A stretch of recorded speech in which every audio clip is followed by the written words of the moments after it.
Ne kadar biz varıqsa rəhməti var şəhidlərin. Ne kadar biz sağıqsa rəhməti var şəhidlərin. Hak dünyasındadılar cənnəti var şəhidlərin. Hak dünyasındadılar cənnəti var şəhidlərin. Ne kadar biz sağıqsa rəhməti var şəhidlərin. Hak dünyasındadılar cənnəti var şəhidlərin. Hak dünyasındadılar cənnəti var şəhidlərin. Ne kadar biz sağıqsa rəhməti var şəhidlərin.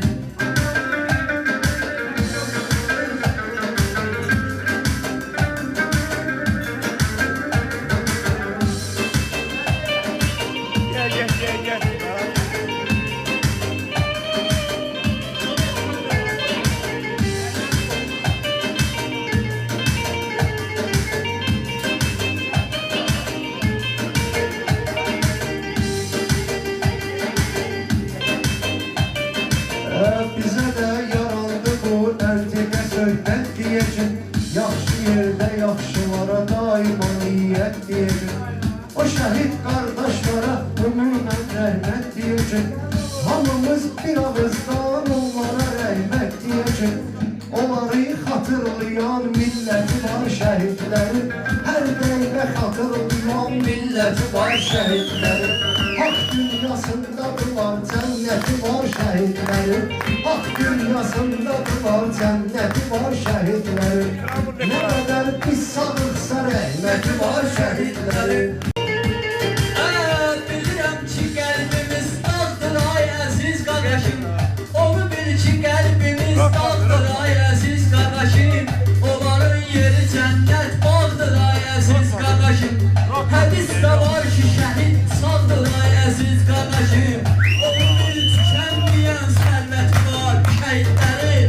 Onu bil tükənməyən sərvəti var şəhidlərin. Torpağa qurban olun isti ana bucağı da var. Torpağa qurban olun isti ana bucağı da var. Anası üçün şəhidin gözlərində çırağı da var. Ana qapıya getsəniz əli İslam bumağı da var. Ana qapıya getsəniz əli İslam bumağı da var. Bu gözəl nur şəhərinə həsrəti var şəhidlərin. Bu gözəl nur şəhərinə həsrəti var şəhidlərin. Ürəyimi dağlamışam. Yenə də vallahi haqqa gəlir ümid bağlamışam. Harda şəhid adı duymuşam, sənə ağlamışam. Allah qatında böyük qiyməti var şəhidlərin. Allah qatında böyük qiyməti var şəhidlərin. Evin dalındayım, evin dalındayım. Dağların arkasındayım. Keşke getirirsen. Əvvəlcə üçün sən onların cədvəlini deyim. Döyüşün axırını ortaya əvvəlini deyim.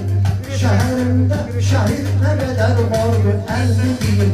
Şəhərimdə şəhid çoxdur Rızayev əlini deyim. Yəni yaddaşımda əksəriyyəti var şəhidlərin. Yəni yaddaşımda əksəriyyəti var şəhidlərin.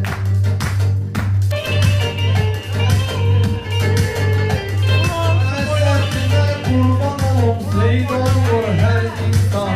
Döyüşürdür ne kadar igid olur her insan. Şehit âli rütbədir, şehit olur her insan. Ölüm ağdırsa demek qisməti var şehitlerin. Ölüm ağdırsa demek qisməti var şehitlerin.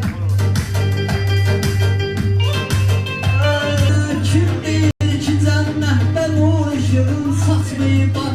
Sirri olub ama ki düşməninə açmayıb bak. Qeyrətiyle döyüşüb torpağından qaçmayıb bak. Onu bil ki kişilik xisləti var şəhidlərin. Onu bil ki kişilik xisləti var şəhidlərin. Namusu, əxlaqı var, qeyrəti var şəhidlərin. Nə qədər biz sağırsa hörməti var şəhidlərin. Nə qədər biz sağırsa rəhməti var şəhidlərin. Qazısı fəthinin də bir üzünün ağlığı var. Belə də qardaşımın canının sağlığı var. Niyyət eləyək görək ki onun canının sağlığı var. Şəhidlərin rəhməti, qazilərin sağlığı var. Təbii ki, əmanət bir heyəti var, şəhidlərin. Bazılar da olar, Allah onlara rəhmət eləsin, bazılara